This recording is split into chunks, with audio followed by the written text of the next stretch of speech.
Le vent salé de la Méditerranée fouettait le visage d'Adeline comme une gifle impitoyable.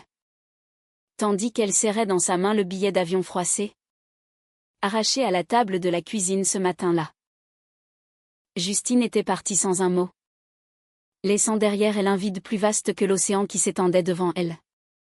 À Malaga, où elles avaient rêvé de construire une vie ensemble. Je ne peux plus respirer ici, avait-elle murmuré dans un message vocal effacé à la hâte. Sa voix brisée comme du verre sous la mer. Adeline chancela, les genoux fléchis contre le parapet de pierre usé par les siècles. Les vagues en contrebas rugissant leur approbation sauvage à cette trahison. Elle avait tout sacrifié, son poste d'enseignante à Paris, les dimanches pluvieux chez ses parents en Normandie pour suivre Justine jusqu'en Andalousie. Pour ce mirage d'amour libre et ensoleillé. Et maintenant? Ce silence assourdissant? Ce départ pour un backpacking solitaire à travers l'Asie? Comme si leur famille naissante? Ce petit appartement aux murs blancs imprégné d'odeur d'olivier? N'était qu'un poids à larguer. Les larmes coulaient, chaudes et salées, se mêlant au sel de la mer. Tandis qu'Adeline hurlait un nom dans le vide, Justine. Le cri se perdit dans le fracas des vagues. Un écho de toutes les excuses qu'elle s'était infligées ces dernières années. Pour ne pas être assez. Pour ne pas suffire à combler le gouffre insatiable de l'autre. Adeline n'avait jamais cru aux fins brutales. Aux amours qui s'évaporaient comme la brume matinale sur la Costa del Sol. Elle avait toujours imaginé leur histoire comme un roman de Marguerite Duras passionné. Tourmenté, mais éternel. Ancré dans les silences complices et les regards qui disaient tout. Pourtant, ce matin d'octobre, sous le ciel azur implacable de Malaga, la réalité l'avait rattrapée avec la violence d'un coup de Mistral. Elles s'étaient rencontrées 3 ans plus tôt, à Paris, lors d'une exposition sur les impressionnistes au musée d'Orsay. Adeline, alors 29 ans, errait entre les toiles de Monet, cherchant un répit à la monotonie de sa vie d'enseignante de littérature au lycée Henri IV. Elle portait une robe fleurie trop sage pour l'été. Ses cheveux auburn cascadant en boucles indisciplinées sur ses épaules. Et ses yeux verts trahissaient une mélancolie qu'elle camouflait derrière un sourire poli. Justine, 25 ans à l'époque, était l'opposé, une voyageuse infatigable. Baroudeuse de l'Est parisien, avec ses cheveux blonds coupés courts, effleurant à peine ses oreilles, et une peau parsemée de taches de rousseur acquises sous les soleils d'Inde et du Maroc. Elle portait un jean usé et un t-shirt délavé proclamant « Wanderlust ». Et son rire résonnait comme une promesse d'évasion. Tu sais, ces nénuphars ne flottent pas pour rien. Ils attendent qu'on les regarde vraiment, avait dit Justine en s'approchant. Son accent lyonnais chantant perçant le murmure de la foule.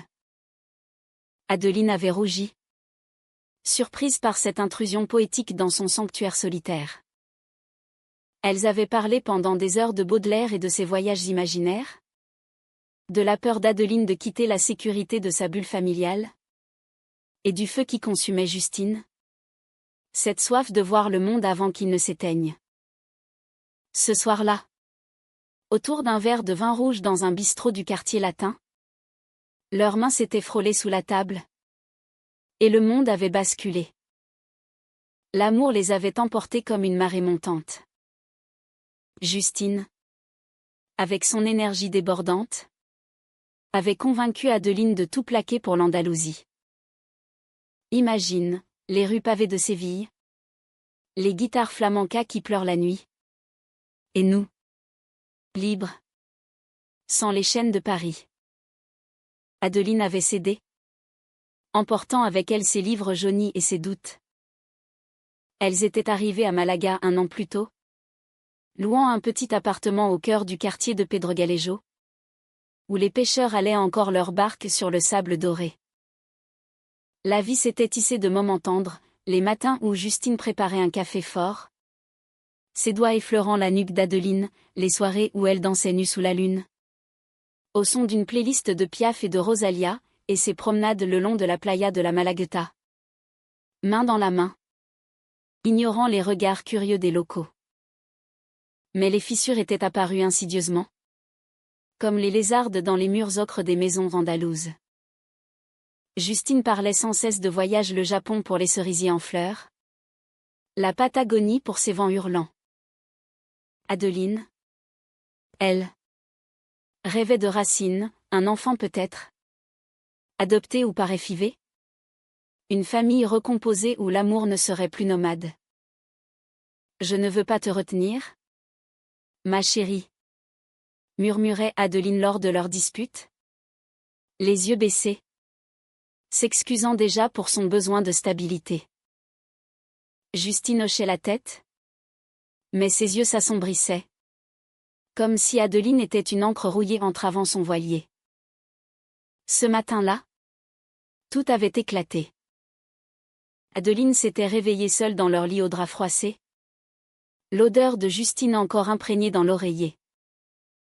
Sur la table de la cuisine, un billet d'avion pour Bangkok, daté d'aujourd'hui, et une lettre manuscrite, tracée d'une encre tremblante. Adeline, mon amour, je t'aime plus que les mots ne peuvent le dire, mais cet amour m'étouffe. J'ai besoin de respirer, de voir le monde s'enchaîne. Notre famille. Elle est belle, mais elle n'est pas moi. Pardonne-moi. Justine. Adeline avait lu ces lignes une dizaine de fois. Chacune plus douloureuse que la précédente. Pardonne-moi. Ces mots qu'elle s'était répétés à elle-même pendant des mois. S'excusant d'être trop casanière. Trop française dans son attachement aux traditions. Elle avait couru jusqu'à l'aéroport de Malaga Costa del Sol. Le cœur battant comme un tambour de flamenco. Mais Justine était déjà partie. Son vol décollant sous un ciel indifférent. De retour à l'appartement, Adeline s'effondra sur le sol carrelé. Les sanglots la secouant comme une tempête. Les photos sur le mur L2 à l'Alhambra. Riant sous les arches mauresques, un selfie sur la plage de Nerja. Embrassée par le soleil couchant semblait se moquer d'elle. Comment avait-elle pu ignorer les signes? Les nuits où Justine scrollait des blogs de voyage jusqu'à l'aube? Ses yeux brillants d'un feu qu'Adeline ne pouvait plus allumer.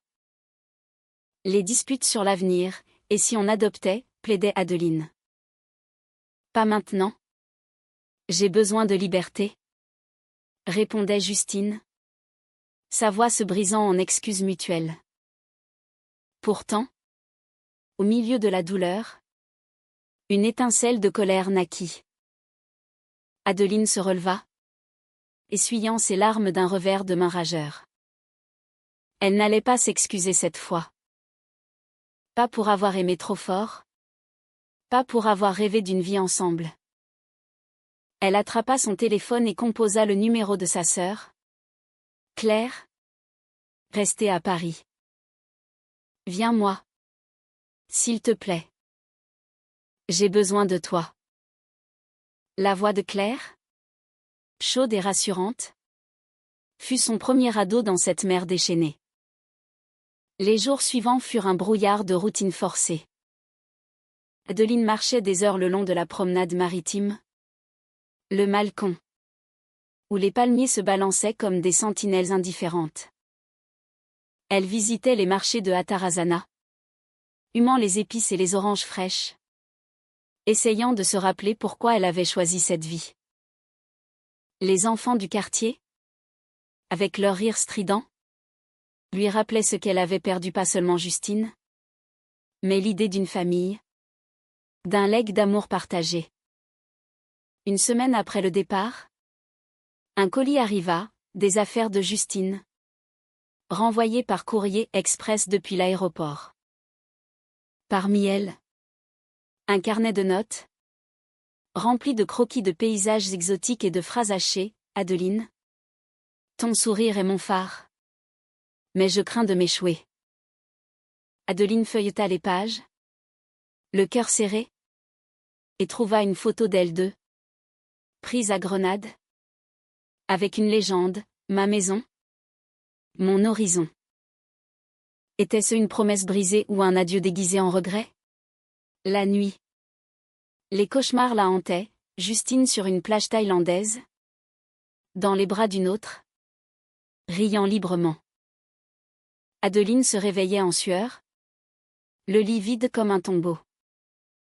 Elle appelait Justine. Mais les messages restaient sans réponse. Ou pire. Avec un laconique « Je vais bien. Prends soin de toi. » Pas d'excuses. Pas de « Je t'aime. » Juste ce vide.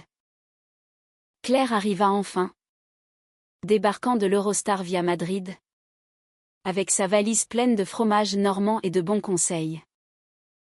Tu n'as pas à t'excuser? A dit.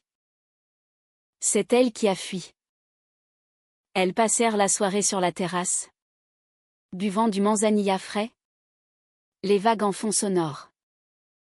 Claire, avec ses cheveux châtains attachés en chignon négligé et son air de grande sœur protectrice, écouta les confidences d'Adeline jusqu'à l'aube. Tu mérites quelqu'un qui reste. Pas qui part en courant. Mais le doute rongeait Adeline. Était-elle vraiment prête pour une famille? Ou était-ce sa façon à elle de fuir le monde? Comme Justine fuyait l'engagement? Les rues de Malaga, avec leurs azulejos bleus et leurs patios fleuris, semblaient lui poser la question à chaque coin de rue.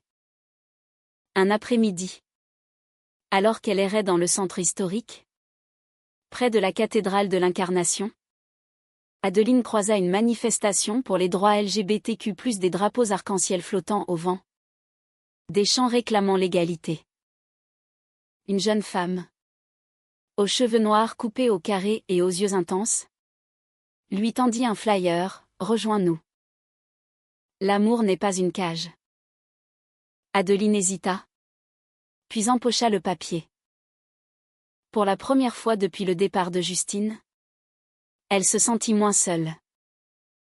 Pourtant, le soir venu, la solitude revint en force.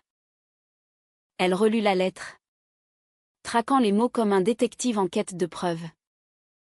Notre famille. Elle n'est pas moi. Ces mots la transpercèrent. Justine avait-elle jamais voulu cette vie? Ou Adeline avait-elle projeté ses rêves sur elle, la transformant en mère idéale plutôt qu'en amante libre? Le lendemain, un appel inattendu brisa le silence, la mère de Justine, appelant depuis Lyon. Ma fille est perdue? Adeline. Elle m'a dit qu'elle t'aime encore, mais qu'elle a peur. Peur de te blesser? Peur de ne pas être assez. La voix chevrotante de la vieille dame, imprégnée d'un accent provençal doux, fit fondre les défenses d'Adeline. Dites-lui que je ne l'attends plus. Que je m'excuse. Non.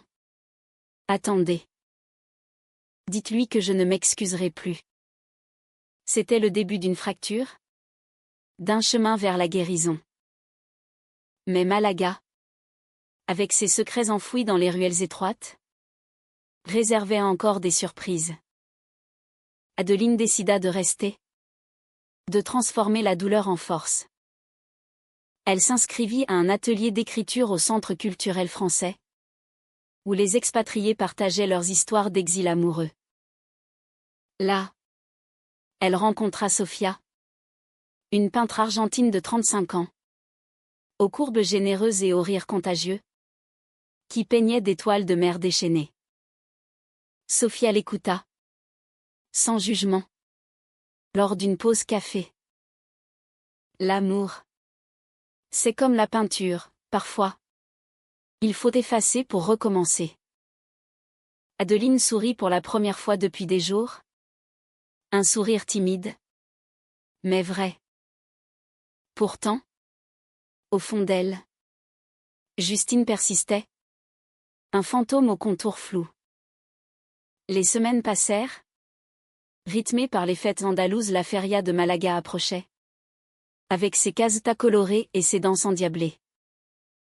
Adeline se força à sortir, à danser malgré la douleur, à rire avec Claire et les nouveaux amis. Mais un soir, un message de Justine illumina son écran: « Je suis à Bali. Les rizières sont magnifiques. Mais ton absence est un vide. Reviens-moi ?» Le cœur d'Adeline se serra. Revenir? Ou avancer? Elle répondit. Les doigts tremblants: non. Justine. C'est toi qui es partie. Et moi? Je reste ici.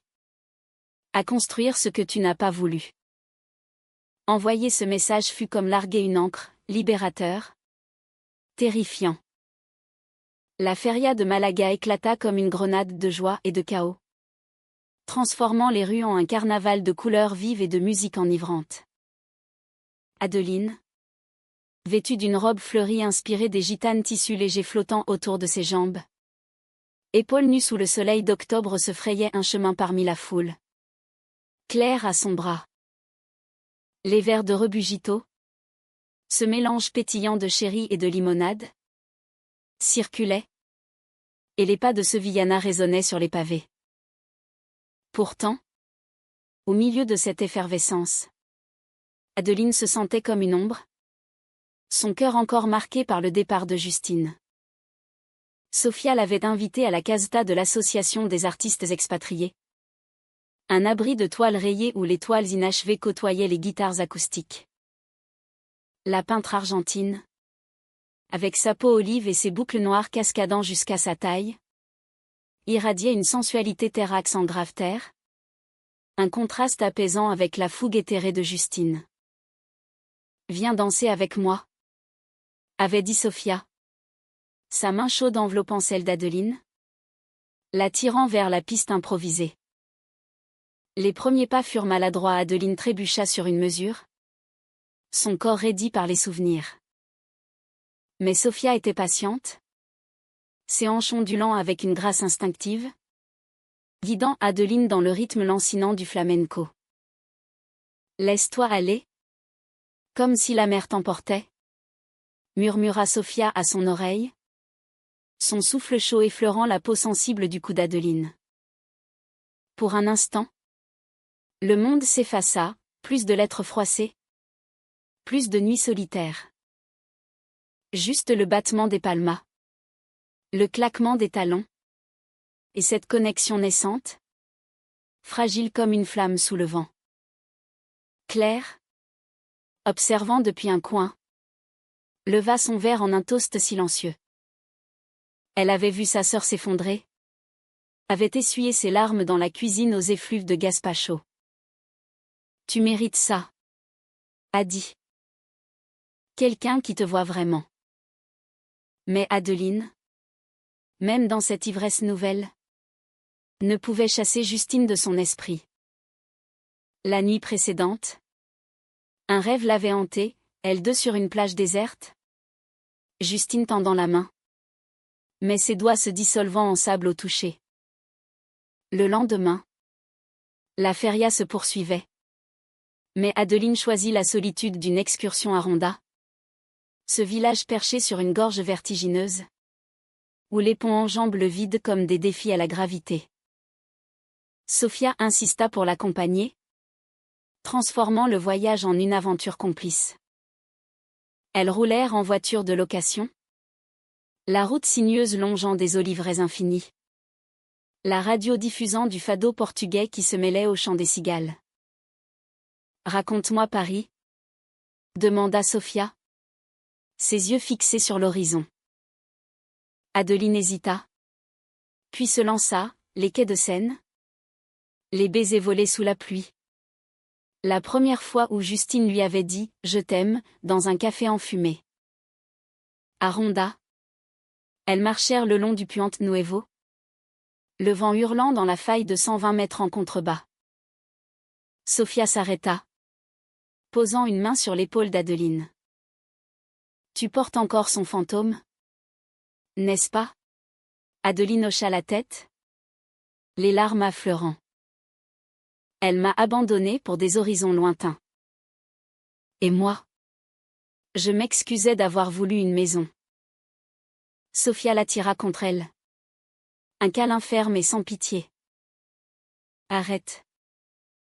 L'abandon n'est pas ton fardeau. C'est le sien. Ce soir-là, de retour à Malaga, elles dînèrent dans une bodega cachée, aux murs tapissés de jambons suspendus et de bouteilles poussiéreuses. Le vin rouge, corsé comme un taureau andalou, délia les langues. Sofia parla de son propre cœur brisé, un amour perdu en Argentine. Une femme qui avait choisi la ville sur la pampa. J'ai voyagé pour guérir, pas pour fuir. Et toi, Adeline? Tu es déjà en train de guérir en restant. Leurs regards se croisèrent, chargés d'une promesse muette. Et quand Sofia effleura la main d'Adeline sur la table, un frisson la traversa, pas de la peur, mais du désir, pur et inattendu. Pourtant, le destin, ce farceur espagnol, avait d'autres plans. Le lendemain matin, alors qu'Adeline triait des papiers pour une demande d'adoption solo, un pas audacieux vers son rêve de famille, un appel de numéro inconnu la fit sursauter. C'était Justine. La voix hachée par le décalage horaire et les sanglots. Adi. Bali est un paradis vide sans toi. J'ai rencontré quelqu'un, mais ce n'était rien. Je reviens. Laisse-moi une chance. Adeline s'assit sur le bord du lit. Le téléphone collé à l'oreille. Le monde s'arrêtant net. Justine pleurait, implorait, jurant que le voyage n'était qu'une pause, pas une fin. J'ai eu peur. Mon amour. Peur de la famille, de l'engagement. Mais je t'aime. Pardonne-moi. Ces mots, autrefois un baume, sonnaient maintenant comme une chaîne. Adeline ferma les yeux, visualisant la lettre. Le billet d'avion. Les nuits solitaires. Non. Justine. Tu es partie. Et moi? J'ai commencé à vivre sans excuse. La conversation s'étira. Un fil tendu entre deux continents. Justine avoua tout, les doutes accumulés. La tentation d'une autre femme rencontrée à Bangkok, une baroudeuse aux yeux verts. Comme un miroir déformant d'Adeline.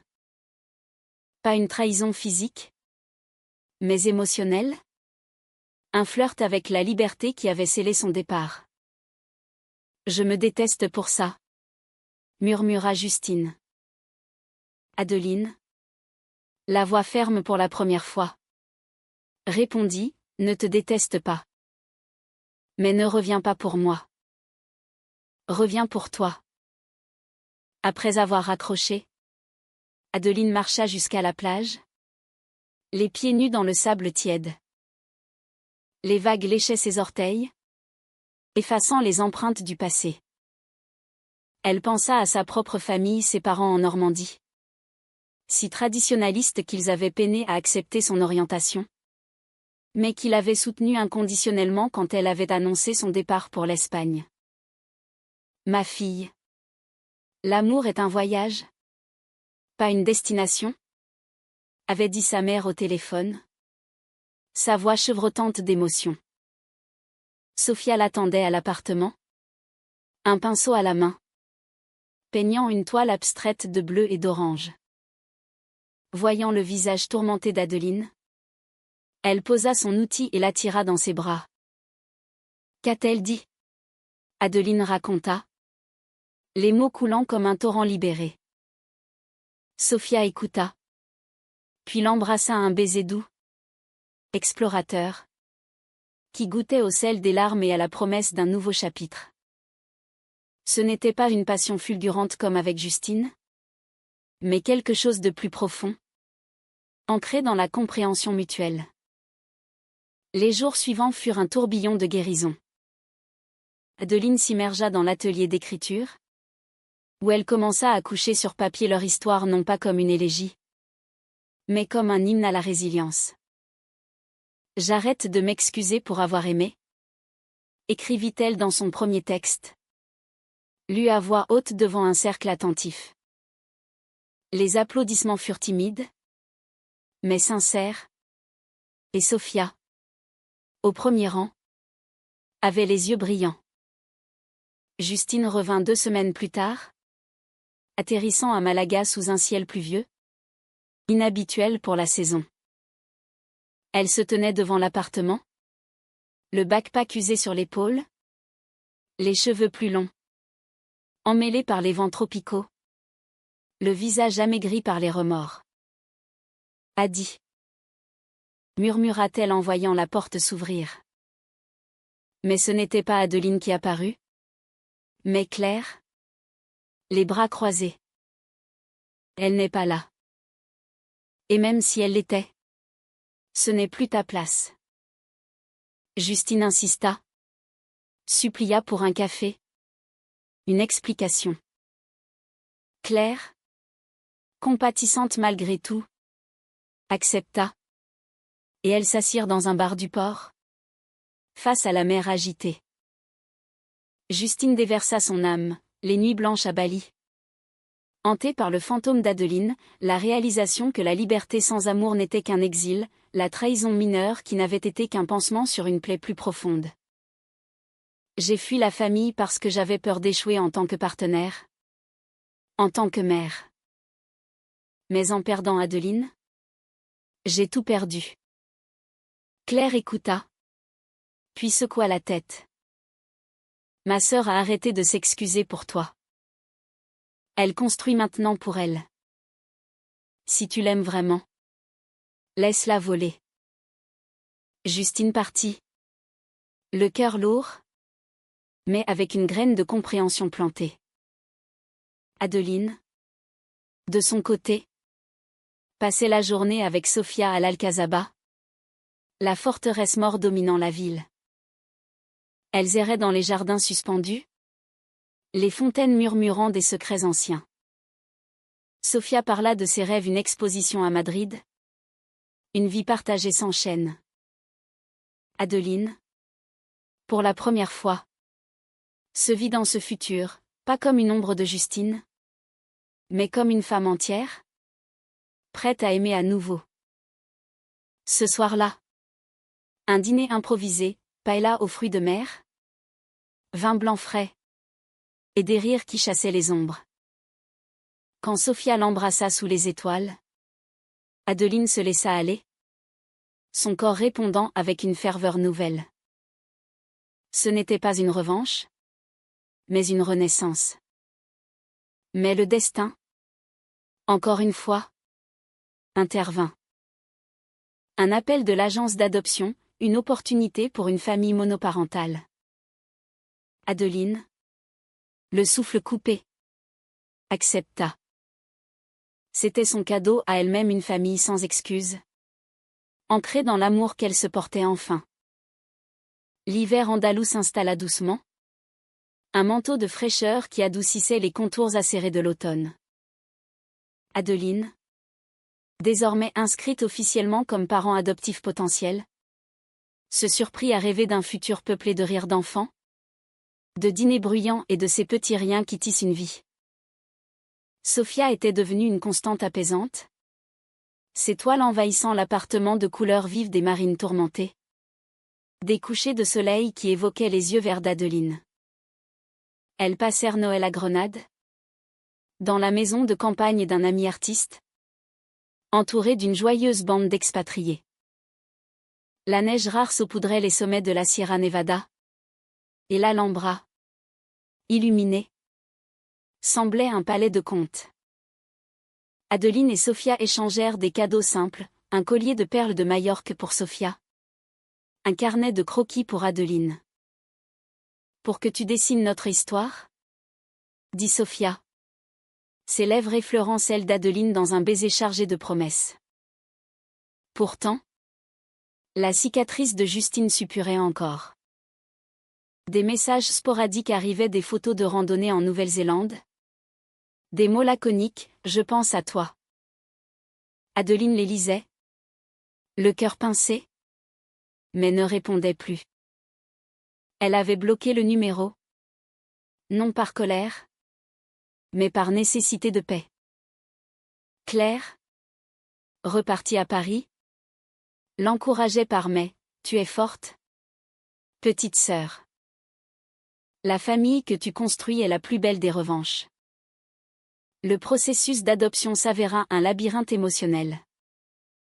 Des entretiens interminables. Où Adeline dut déballer son âme, son enfance en Normandie. Bordée de falaises et de légendes celtiques, son coming out à 20 ans. Accueillie par un silence puis une étreinte de sa mère, sa relation avec Justine. Décrite non comme un échec, mais comme une leçon. J'ai appris que l'amour ne se mendie pas.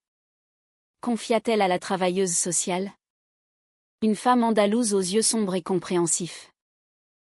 Et je suis prête à offrir une maison à un enfant qui en a besoin. Sophia l'accompagnait à chaque étape. Sa présence un pilier inébranlable. Elle visitait des orphelinats près de Séville. Observant des enfants au regard curieux.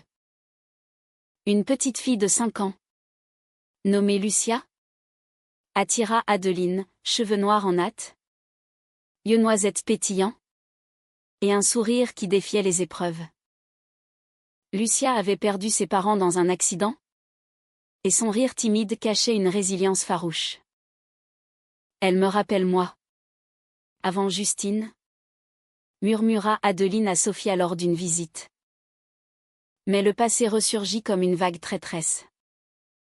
Au printemps, Justine réapparut sans prévenir, frappant à la porte de l'appartement un après-midi ensoleillé. Elle avait changé, les cheveux teints en châtain. Une cicatrice fine sur la joue gauche, souvenir d'une chute en trek au Népal. Et un regard hanté par les miles accumulés. Je suis revenue pour de bon, déclara-t-elle. La voix rauque d'émotion. J'ai vendu mon backpack. Trouvé un job à Malaga comme guide touristique. Je veux réparer ce que j'ai brisé. Adeline, prise au dépourvu, la fit entrer. Sophia était absente, peignant en extérieur, et l'air se chargea aussitôt d'une tension palpable. Justine s'assit sur le canapé, les mains tremblantes, et déversa un flot de regrets, les voyages solitaires qui n'avaient été que des fuites, les flirts éphémères qui soulignaient son vide, la thérapie commencée à Bangkok pour affronter ses peurs d'engagement. J'ai fui parce que ton amour me terrifiait. A dit. Il était si pur, si familial. J'avais peur de ne pas être à la hauteur.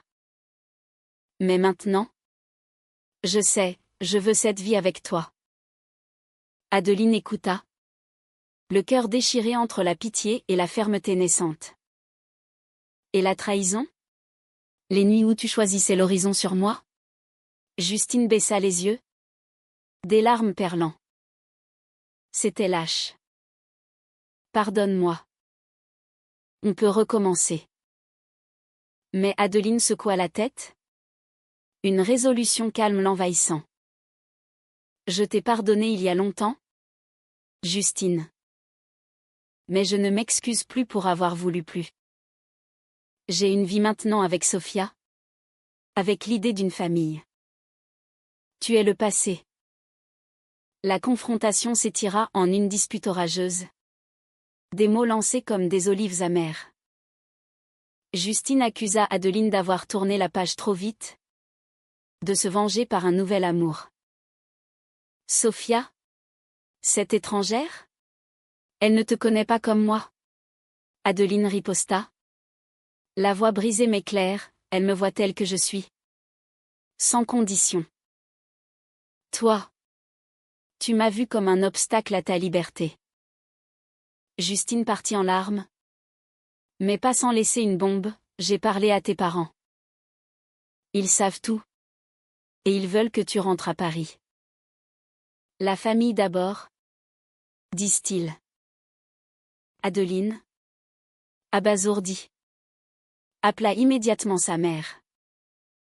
La conversation fut un ouragan émotionnel, ses parents, apprenant le départ de Justine par des ragots familiaux, avaient prié pour un retour aux sources. Tu es notre fille, a dit. L'Espagne t'a changé. Mais pas en bien. Reviens. Pour Noël au moins. Le doute s'insinua. Venimeux. Adeline erra dans les rues de Malaga, passant devant les tapisseries de la Semana Santa suspendues au balcon. Ces voiles de deuil qui anticipaient déjà la passion. Était-elle en train de trahir sa famille française pour un mirage espagnol? Sofia la trouva effondrée sur la plage. Les vagues léchant ses pieds. Tes parents t'aiment? Mais c'est ta vie. Pas la leur. Et la mienne? Si tu veux. Elles passèrent la nuit à parler, enlacées sur le balcon. Le port illuminé en contrebas. Sofia confia ses propres blessures, l'exil forcé de l'Argentine après la crise économique. La perte d'une sœur dans la tourmente. J'ai appris que la famille n'est pas seulement du sang. C'est ce qu'on choisit. Adeline, touchée par cette vulnérabilité, l'embrassa avec une passion renouvelée. Leurs corps se mêlant dans une danse lente, affirmant ce qui naissait entre elles. Le lendemain, Adeline rendit visite à Lucia à l'orphelinat. La petite fille, timide au début, s'ouvrit comme une fleur sous le soleil. Elle dessina une maison avec 2 mamans et un chien, offrant le croquis à Adeline d'une main tremblante. Pour toi. Ce geste brisa les dernières chaînes. Adeline signa les papiers, officialisant le processus. Sofia, présente, serra sa main, on le fera ensemble. Mais Justine n'abandonna pas. Elle envoya des fleurs, des lettres manuscrites évoquant leurs souvenirs, le premier baiser sous la tour Eiffel. La nuit où elles avaient fait l'amour sous les étoiles à la plage de Cabo Pino. Je ne suis pas entière sans toi, écrivait-elle. Adeline lut, pleura, mais jeta les lettres. Lors d'une rencontre fortuite au marché, Justine l'attira dans une ruelle ombragée. Une dernière chance, supplia-t-elle. Ses lèvres si proches. Adeline hésita. Le passé l'attirant en arrière, mais repoussa doucement. Non. J'arrête de m'excuser pour ton départ. Va. Et trouve ta paix. La trahison culmina lors d'une soirée à l'Opéra de Malaga, où Adeline et Sofia assistaient à une représentation de Carmen. Justine surgit dans le hall, élégante dans une robe noire, flanquée d'une amie, une beauté italienne aux courbes généreuses. Regarde-la, murmura Justine à Adeline, les yeux brillants de défi. C'est ce que j'aurais pu être avec toi. Le coup porta, ravivant la douleur. Adeline, le cœur battant, confronta Justine dans les coulisses. C'est ça? Ta liberté? Une nouvelle conquête pour combler le vide? Tu m'as trahi 2 fois. Maintenant. Fini. Justine s'effondra, avouant que l'italienne n'était qu'un leurre. Une façon désespérée de reconquérir Adeline par la jalousie. Je suis brisée sans toi. Mais Adeline, soutenue par Sofia qui veillait au loin, se tint droite. Répare-toi seule. Moi. Je l'ai fait. Ce climax libéra Adeline. Elle rentra chez elle. Écrivit une lettre à ses parents, je reste en Espagne. Ma famille est ici. Avec Sofia et bientôt Lucia. Je vous aime. Mais je ne m'excuserai plus pour mes choix. La réponse arriva vite, un mail ému, promettant une visite. L'été revint. chaud et généreux. Avec l'approbation finale de l'adoption. Lucia arriva à la maison. Ses petites valises bourrées de jouets usés. Adeline et Sophia l'accueillirent avec des abrasos et des chansons, transformant l'appartement en un nid d'amour. L'été andalou enveloppait Malaga d'une lumière dorée, implacable et bienveillante, comme une caresse sur les cicatrices encore fraîches du cœur d'Adeline. Lucia s'était installée dans leur vie comme une évidence. Sa présence un baume sur les plaies du passé. À 5 ans, la petite fille aux nattes noires et au rire perçant transformait les routines en aventures, des chasses au trésor dans le parc de Malaga, où les palmiers centenaires gardaient des secrets, des après-midi à modeler de l'argile sur la terrasse. Sophia guidant ses menottes maladroites vers des formes inspirées des vagues. Adeline, mère pour la première fois, naviguait entre émerveillement et exhaustion. Les nuits hachées par les cauchemars de Lucia, vestiges de son deuil, laissaient Adeline veillant, berçant l'enfant contre sa poitrine, murmurant des berceuses françaises mêlées à des comptines espagnoles. Duerme, mi amor, chantonnait-elle, sa voix chevrotante d'une tendresse nouvelle. Sophia, avec sa patience infinie, prenait le relais, peignant des fresques murales dans la chambre de Lucia, des forêts enchantées où des femmes fortes chevauchaient des chevaux ailés. Leur amour, à Adeline et Sophia, s'était approfondi dans ce cocon familial. Ce n'était pas la passion volcanique de jadis avec Justine, mais une flamme constante, nourrie de regards complices au-dessus de la tête de Lucia, de dîners où les rires fusaient plus vite que le vin. Sophia exposa ses toiles à la galerie de la mer. Un succès modeste mais sincère. Et Adeline publia ses nouvelles dans une revue littéraire parisienne, des textes sur l'abandon et la Renaissance, salués pour leur humanité poignante. Justine, de son côté, s'était effacée, mais pas sans un dernier écho. Une carte postale de Lisbonne arriva un mois après leur confrontation, une image de l'océan Atlantique. Avec ces mots, « J'ai arrêté de voyager. J'apprends à construire ici. Merci de m'avoir libéré. Prends soin de ton cœur. J. » Adeline sourit en la lisant. Un sourire sans amertume. Elle rangea la carte dans une boîte à souvenirs, aux côtés de la lettre fatidique, comme un chapitre clos. Les parents d'Adeline vinrent en visite au cœur de l'été, débarquant avec des valises de camembert et de cidre normand, leurs visages burinés par les vents de la Manche adoucis par l'émotion. La mère, Élise, aux cheveux grisonnants et aux yeux verts hérités d'Adeline, serra sa fille dans une étreinte qui effaça des années de distance. Tu as créé une famille magnifique, ma chérie. On est fiers. Le père, Henri, taiseux comme à son habitude, prit Lucia sur ses genoux et lui raconta des histoires de marins bretons, sa voix rocailleuse apaisant l'enfant. Sophia les charma avec un dîner sur la plage, espeto de sardines grillées, gazpacho frais, et une tarte aux figues pour le dessert. Les conversations coulèrent, passant des tensions passées à des projets futurs, une visite en Normandie pour Lucia. Peut-être. L'amour transcende les frontières, dit Élise en levant son verre, ses yeux humides. Adeline, le cœur gonflé, répondit, oui. Maman.